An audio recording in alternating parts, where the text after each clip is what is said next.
नमस्कार दोस्तों, जय हिंद, वंदे मातरम। मैं आपके साथ जयसवाल सर। आप सभी का स्वागत अभिनंदन है शिक्षक भर्ती के चैनल टीटी फैमिली शिक्षकों के परिवार जयसवाल कोचिंग सेंटर पर, पावर्ड बाय शिक्षा ही प्रकाश है। दोस्तों, मैं आपके साथ जयसवाल सर।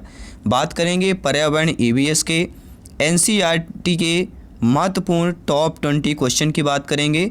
और ये क्लास नंबर दोस्तों आपका 40 नंबर क्लास है। यानी आज की डेट में हम 40 डिवाइडेड बाई अगर 2 करते हैं तो कितना हो जाता है 800 लगभग एमसीक्यूज हम कंप्लीट करने जा रहे हैं। ईवीएस की बात करेंगे और आज के जो 20 महत्वपूर्ण प्रश्न हैं कि बहुत ही महत्वपूर्ण प्रश्न होने वाले हैं, क्योंकि ये महत्वपूर्ण प्रश्न ऐसे कंसेप्ट से ले रहे हैं क्योंकि इनमें से जो 20 महत्वपूर्ण प्रश्न हैं 1 से 2 प्रश्न आना ही आना है और ये 3 से 4 आपके कंसेप्ट से कंबाइंड किए गए प्रश्न हैं।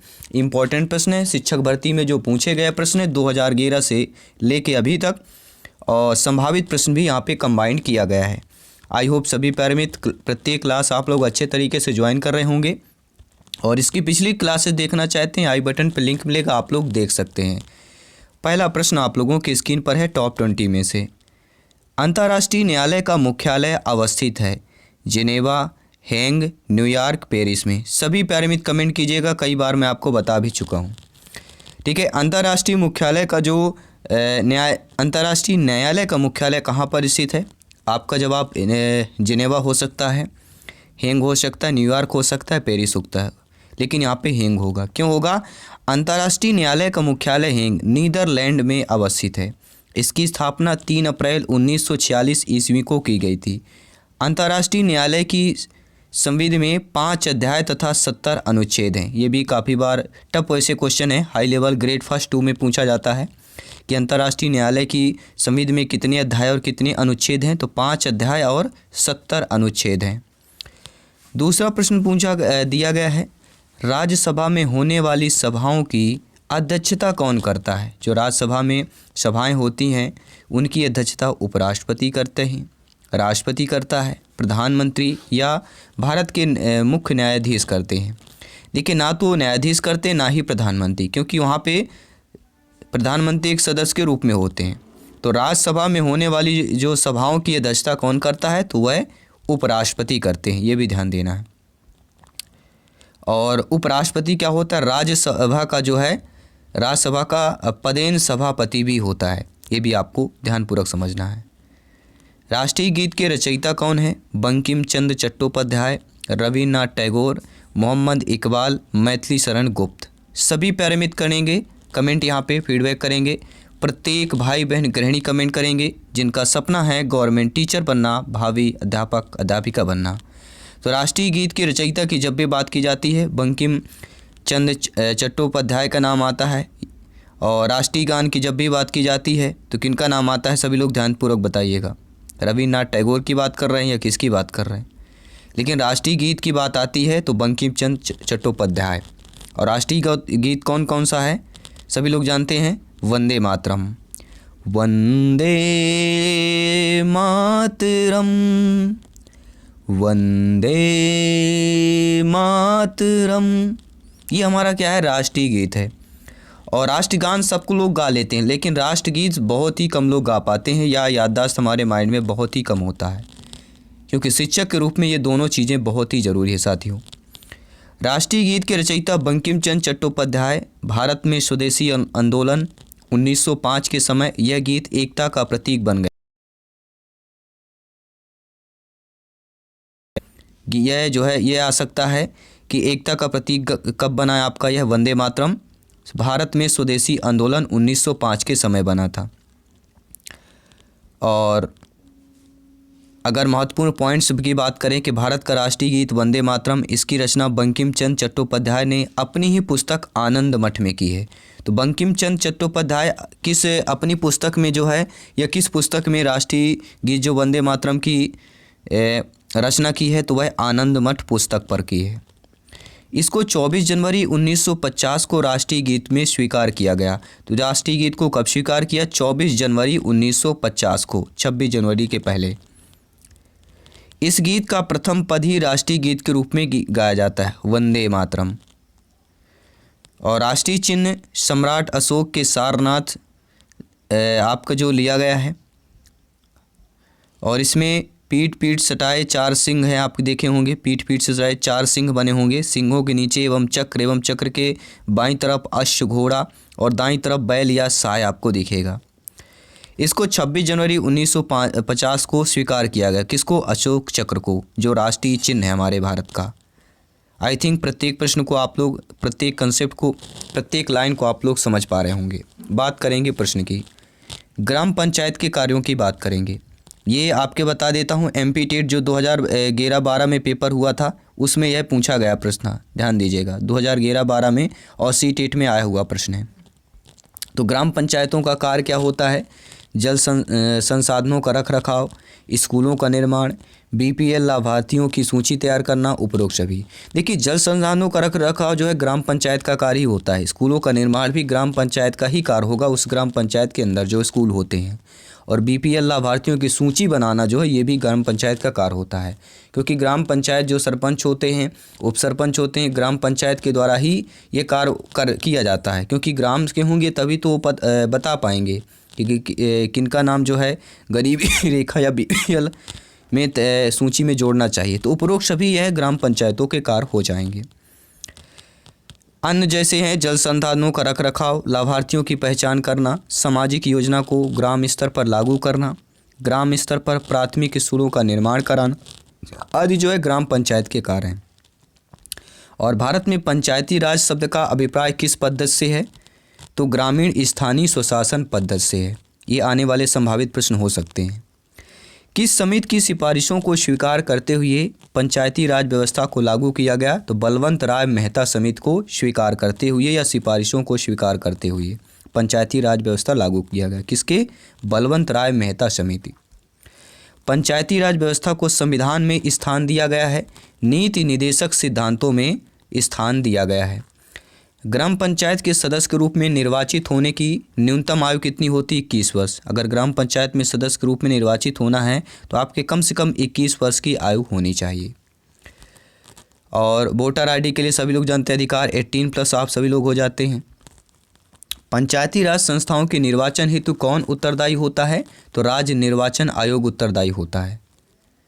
भारत में पंचायती राज अधिनियम कब लागू हुआ? 25 अप्रैल 1993 को भारत में पंचायती राज अधिनियम लागू हुआ। पंचायती राज विषय किस सूची में है? तो राज्य सूची में है। और महिलाओं के लिए ग्राम पंचायत में कितनी सीटें आरक्षित की गई हैं? तो 1/3। कितनी सीटें? 1/3 जो है आरक्षित की गई हैं। 73वें संविधान संशोधन में ग्राम पंचायतों की आय का स्रोत क्या होता है? मेला व बाजार पर कर लगाकर। जिस राज्य में पंचायती राज प्रणाली नहीं है तो वह कौन सा राज्य है? अरुणाचल प्रदेश था। 2018 की यह बात कर रहे हैं। 73वें संविधान संशोधन में कौन सी अनुसूची संविधान में जोड़ा गया? 11वीं जोड़ा गया। पंचायती राज की 11वीं अनुसूची में कितने विषय हैं? तो टोटल 29 विषय हैं। अब ये इनमें से सारे कोई भी एक प्रश्न पूछा जाएगा पंचायती राज से संबंधित, पंचायत के कार्यों से संबंधित, इसलिए हमने ये कंसेप्ट आपके सामने पेश किया। आई होप आप लोग समझ पाए होंगे। मध्य प्रदेश में कौन सा शहर झीलों का शहर कहलाता है? कई बार यह व्यापम वगैरह में काफ़ी बार पूछा गया प्रश्न है। भोपाल, उज्जैन, इंदौर, ग्वालियर। इंटरनेशनल QGF कहलाता है, इंडिया लेवल का प्रश्न कहलाता है। तो मध्य प्रदेश में कौन सा शहर झीलों का शहर है? भोपाल। जी हाँ, अगर आप भोपाल के हैं तो आपको ज़रूर पता होगा, नहीं है तो घूमने ज़रूर एक बार जाइएगा, विजिट कीजिएगा। लेकिन अभी कोविड का टाइम फिर से लौट रहा है तो उसको बचत करना है, इसके बाद आप कर सकते हैं।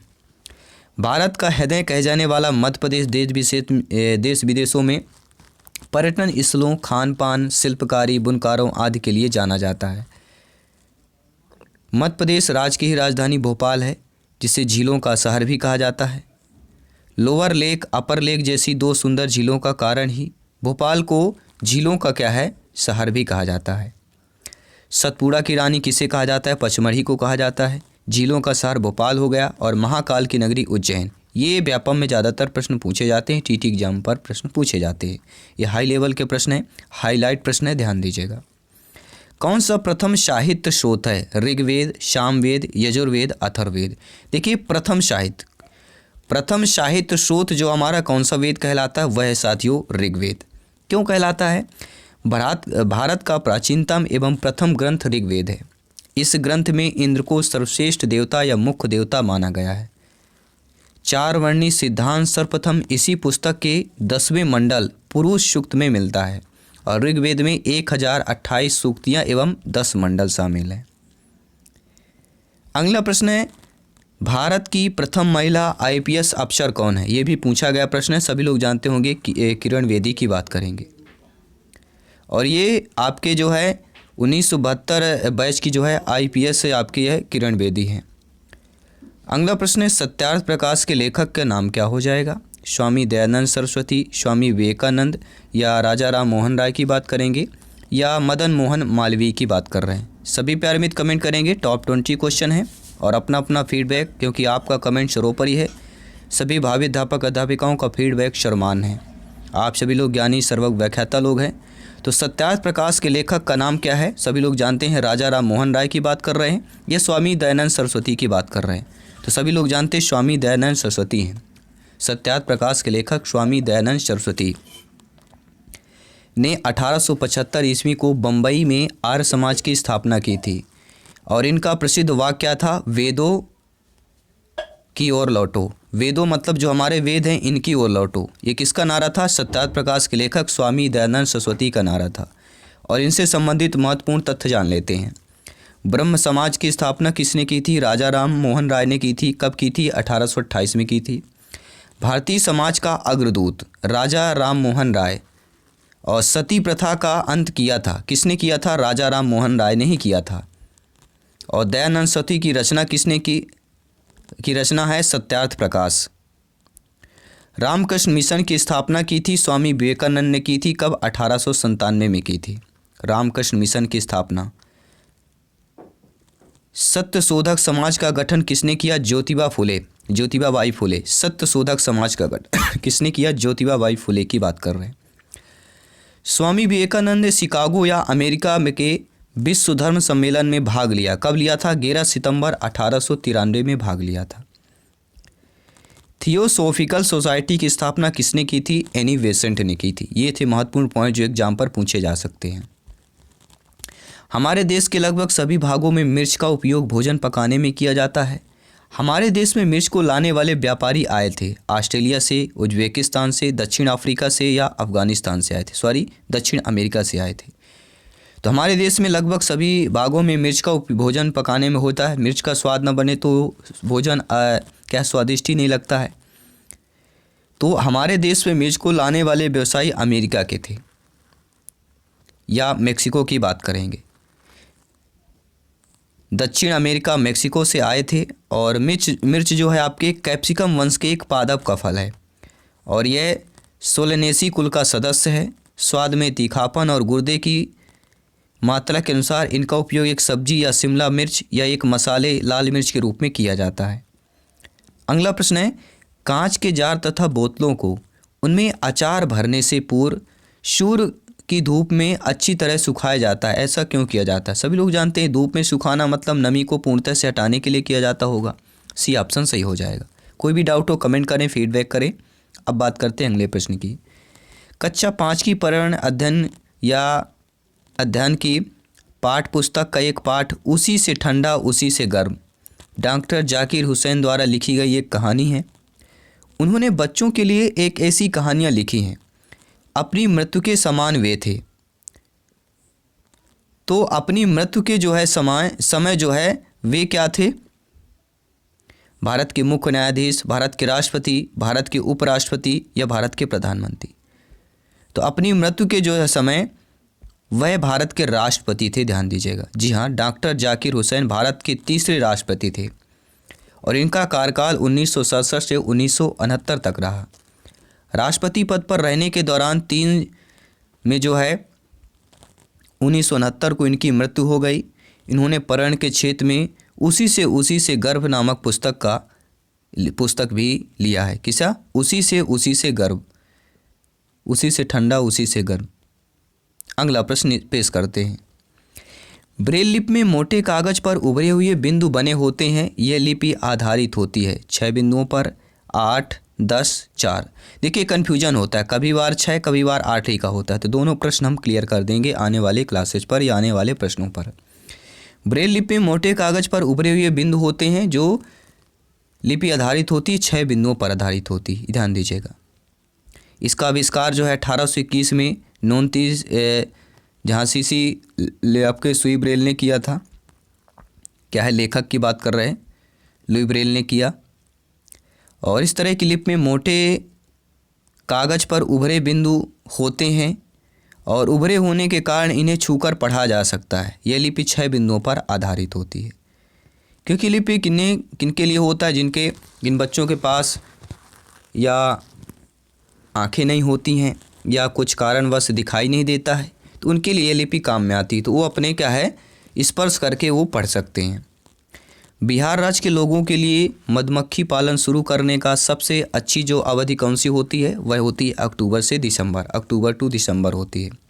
क्योंकि इस महीने जो होता है मधुमक्खियों को बच्चे का या अंडे का समय होता है, अंडे देने का समय होता है। और इससे पंजाब में सबसे ज़्यादा निर्वात किया जाना था। बिहार में अक्टूबर से दिसंबर तक की मधुमली या मधुमक्खी पालन के लिए अवधि सबसे अच्छी मानी जाती है, क्योंकि इस अवधि में मधुमक्खियों के अंडे देने का समय होता है और इससे पहले बहुत ही अच्छा माना जाता है। आबू धाबी के विषय में सही कथन आपको पढ़ना है। रेगिस्तानी इलाके में है। आबू में पानी पेट्रोल से महंगा है। यहाँ की स्थानीय भाषा अरबी है। या आबू पानी की मुद्रा रुपए को दिनार कहते हैं, ये आपको बताना है। तो ए बी सी ऑप्शन हमारे क्या सही है। यह रेगिस्तानी इलाके में है। आबू में पेट्रोल से महंगा पानी है। आबू धाबी पानी पेट्रोल से महंगा है और यहाँ की स्थानीय भाषा अरबी है। डी आपका नहीं होगा। क्यों नहीं होगा, मैं आपको बताता हूँ क्यों नहीं होगा। क्योंकि दिनार नहीं, यहाँ पे दिरहम होता है। आबू धाबी की मुद्रा रुपए को क्या कहते हैं, दिरहम कहा जाता है, नोट कर लीजिएगा। अगला दिया गया ब्रेल लिपि के बारे में नीचे गए कथनों का अध्ययन करना है कि ब्रेल को मोटे कागज़ पर बिंदु या उभरे बिंदु बनाकर लिखा जाता है। यह लिपि 8 बिंदुओं पर आधारित होती है। बिंदुओं के पत्तियां भी क्या है, नुकीले औजार से बनाई जाती हैं। इसे उभरे बिंदुओं पर हाथ फेर कर पढ़ा जा सकता है। अब सही कथन आपको बताना है, चूज करके बताना है इनमें से कौन सा सही है। तो हमारा है कि ब्रेल को मोटे कागज़ बिंदु पर उभरा जाता है, लेकिन 8 बिंदु पर नहीं 6 बिंदुओं पर आधारित होता है। ये गलत हो जाएगा सेकंड। बाकी तीसरा और चौथा सही। तो फर्स्ट, थर्ड और फोर्थ हमारा सही है। तो फर्स्ट, थर्ड, फोर्थ यानी सी ऑप्शन वाला हमारा सही हो जाएगा। आइए बात कर लेते हैं अगले प्रश्न की। मधुमक्खी पालन के विषय में सही कथन को चुनना है। मधुमक्खी पालन शुरू करने का सबसे अच्छा समय जनवरी से मार्च, बिल्कुल गलत है। लीची के फूल मधुमक्खियों को या लीची के फूल में मधुमक्खी जो लगती हैं, मधुमक्खी पालने और उनके द्वारा उत्पादित शहद का भंडारण करने के लिए क्यों की आवश्यकता होती है, क्यों इसकी आवश्यकता होती है। या मधुमक्खियों के लिए मीठा घोल बनाने के लिए चीनी का उपयोग किया जाता है। देखिए अच्छा समय पहला तो ऑप्शन सही नहीं होगा, मधुमक्खी पालन के संबंध में बताएं। ठीक है, आपके नीचे ऑप्शन भी दिया गया है कौन कौन से हमारे सही होने वाले हैं। ठीक है, तो हमारा कौन कौन से सही होगा मैं बता देता हूँ। दूसरा आप जो दिया गया है, तीसरा और चौथा, ये तीनों हमारे मधुमक्खियों से संबंधित सही दिए गए हैं, यानी हमारा सी ऑप्शन सही हो जाएगा। क्योंकि लीची के फूल फरवरी में खिलते हैं। लीची के फूल मधुमक्खियों को घुमाते हैं, इसलिए बिहार के लोग मधुमक्खियों को पालकर शहद बनाने का काम करते हैं। अक्टूबर से दिसंबर तक समय मधुमक्खियों के अंडे देने का होता है और मधुमक्खी पालन शुरू करने का सबसे अच्छा समय यही होता है।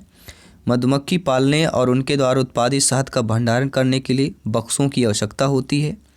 मधुमक्खियों के लिए मीठा घोल बनाने के लिए चीनी और उसको साफ करने के लिए दवाइयाँ खरीदी जाती हैं।